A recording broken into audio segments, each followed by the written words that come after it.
Hello, May class, and welcome to your next maths lesson. We are continuing on with looking at equivalent fractions, and in the previous lesson, we were looking at using a number line to find equivalent fractions. So today we are going to be doing the following.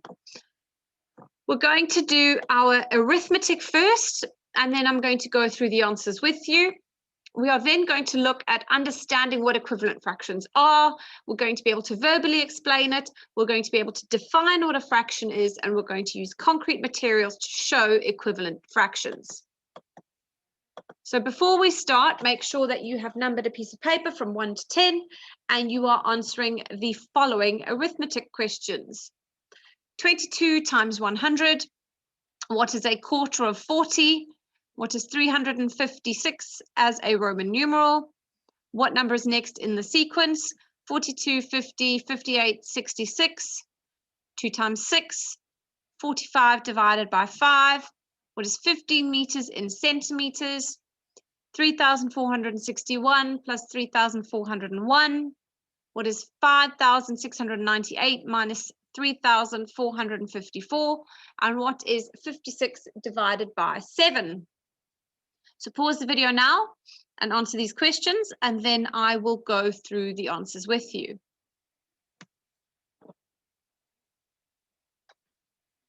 Right, so let's go through them together. We're going to do the top row. I'm just going to go across with the answers.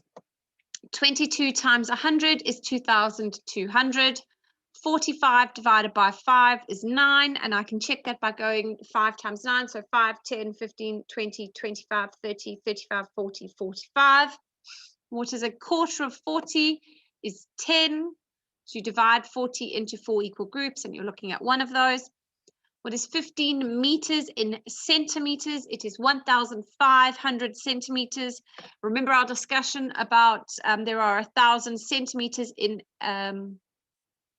sorry, I actually think, give me a second. Sorry, I was confusing myself with the question that we went through in the in our live lesson on Friday. So we know that there are 100 centimeters in 1 meter. So in 10 meters, we will have 1,000 centimeters. Okay. So in 5 meters, we will have 500 centimeters, because 1 meter is equal to 100 centimeters. So 5 meters will be 500 centimeters. And then 10 meters will be 1,000 centimeters, because we can split obviously our 15 meters into a 10 meter and a 5 meter.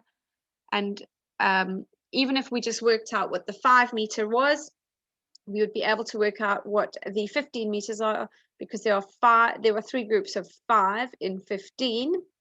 And if the 5 meters equals 500 centimeters, then the 15 meters will equal 1,500.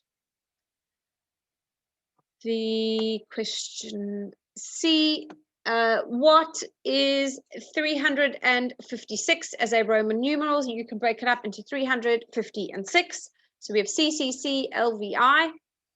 What is 3,461 plus 3,401? The answer is 6,862. What is the next number in this sequence? 42, 50, 58, 66. It is going up in 8s. 42 to 50 is 8. 50 to 58 is 8. 58 to 66 is 8. And 66 to 74 is a difference of 8. So your next number should be 74. What is 5,698 minus 3,454? Your answer is 2,244. 2 times 6 is 12, and 56 divided by 7 is 8, because 7 times 8 is 56. Right, so we've gone through these. We're better understanding what equivalent fractions are. A quick challenge for you is use 2 strips of equally sized paper.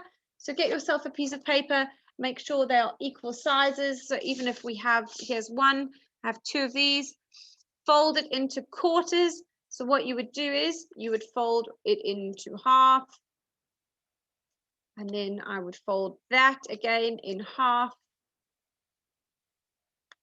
And what you can see then when I unfold it is that it is in 4 equal pieces. 1, 2, 3, 4. And then it says, can you fold the other one into 8s? Okay. Which would then be the following. We would fold it just like we have with the quarters. So I'll show you with this one. I've folded it in half. I've folded it into quarters, and then I've folded that again, and that gives me 8s. Okay, you can see 1, 2, 3, 4, 5, 6, 7, 8. So how many 8s are equivalent to 1/4? So have a look. How many 8s do you find in 1/4? And what other equivalent fractions can you find with your quarters and your 8s? So give yourself a quick challenge. So using our whiteboards, we're going to have a look. It says try use your whiteboards or your piece of paper using the squared side, all right, of your whiteboard, or if you've managed to get some squared paper, that's fantastic. We're looking at equivalent fractions using equal parts. We're going to start by drawing a bar of 8 squares along, okay? Then underneath that, you will draw the exact same bar, okay?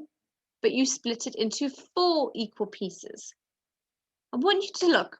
What do you notice about your equivalent fractions? So for example, this question here, get color so we can see, we'll make it blue. This one here is an 8. You can see there are 8 pieces there.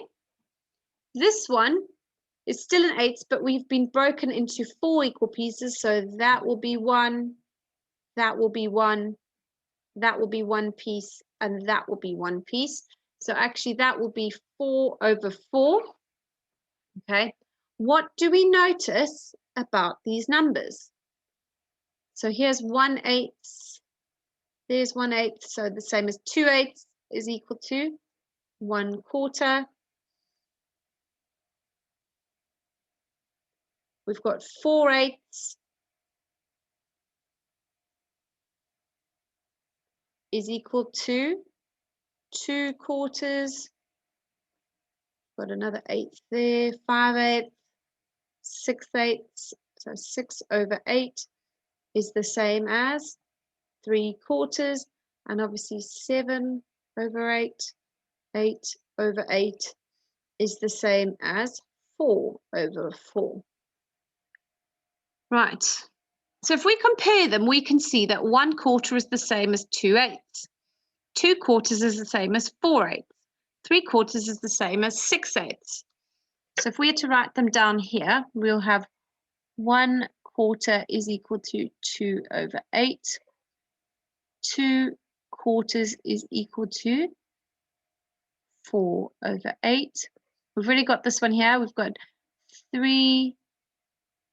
Oh, I've written these the wrong way around. Sorry, that's my mistake. 1/4 is equal, here's 1/4 is equal to 2/8. Okay.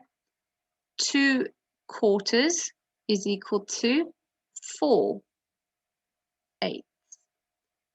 3/4 is equal to 6/8. And then we've got 4/4, or the whole, is the same as 8/8.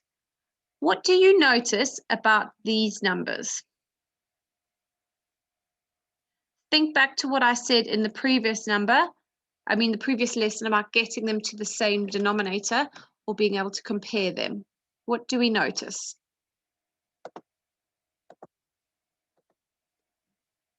Right, using your fraction wall, how many fractions can we find that are equivalent to 1/2 when we look at this fraction wall?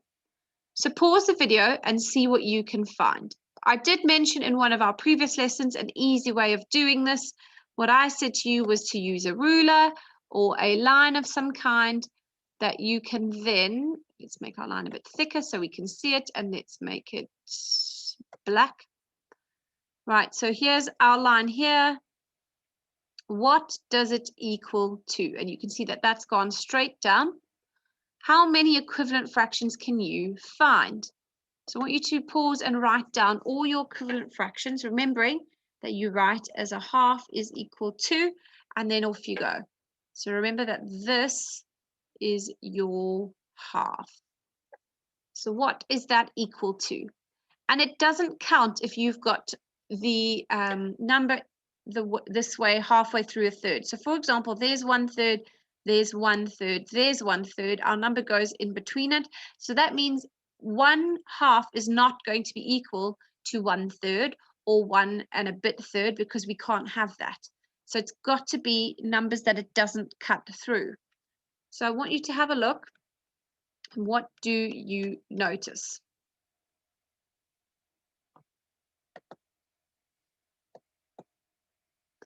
Right, just as I've shown you in the previous one, we can put a line down the middle, and we can see that a half is the same as 2/4, which is the same as 3/6, which is the same as 4/8, which is the same as 5/10, which is the same as 6/12. You may even notice a pattern between your denominator and your numerator when we're looking at a half. So have a pause and look at the numbers, and what do we notice about each other?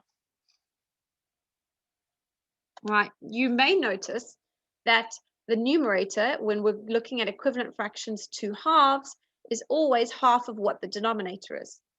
So if our denominator is 12, our numerator is 6, because 6 is half of 12, which means that that is an equivalent fraction. With 5/10, 10 is our denominator, 5 is our numerator. 4/8, 8 is our denominator, 4 is our numerator. You will notice that the numerator is half of what the denominator is.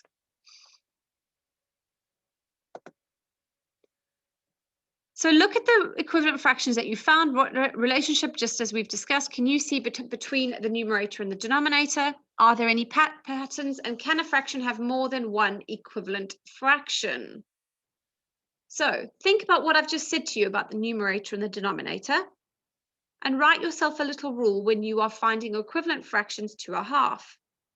You will see that there is a pattern. Then it says, can a fraction have more than one equivalent fraction? And obviously from the previous slide, we can see that yes, it can. A half, an equivalent fraction to a half is 2/4, 3/6, 4/8, 5/10, 6/12, 7/14, 8/16, 9/18, 10/20, and it can go on. So it can give you more than one equivalent fraction. With that in mind, let's have a look at our independent task today. So using the fraction wall, complete the following equivalent fractions. So here is your fraction wall that you're going to use. Finish this off. So it says a half is equal to how many quarters? 2/4 is equal to 4 over something. So 4 of something is the same as 2/4. A half is equal to something over 8. 2/8 is equal to something over 4. Something over 8 is the same as 3/4. So look at 3/4 and tell me how many 8ths it's equal to.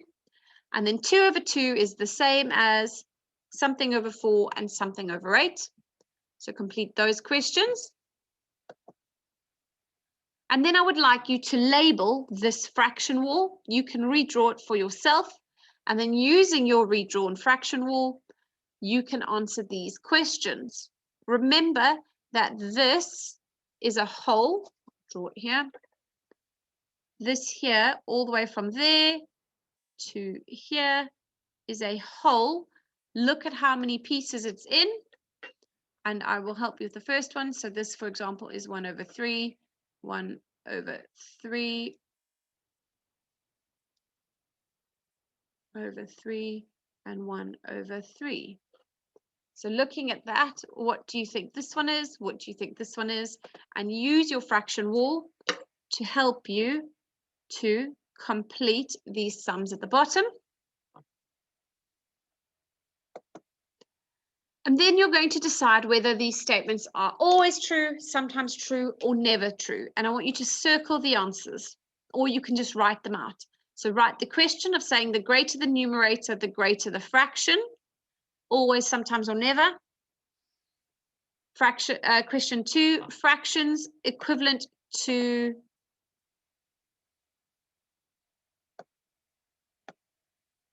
that should say fractions equivalent to 1/2 have even numerators. Is that correct or incorrect? Always, sometimes, or never. If a fraction is equivalent to 1/2, the denominator will be double the numerator. Is that always, sometimes, or never correct? All right, so please make sure to upload your work onto Tapestry. Make sure that you are laying your work out neatly, and please make sure that you have it uploaded onto Tapestry by 4 p.m.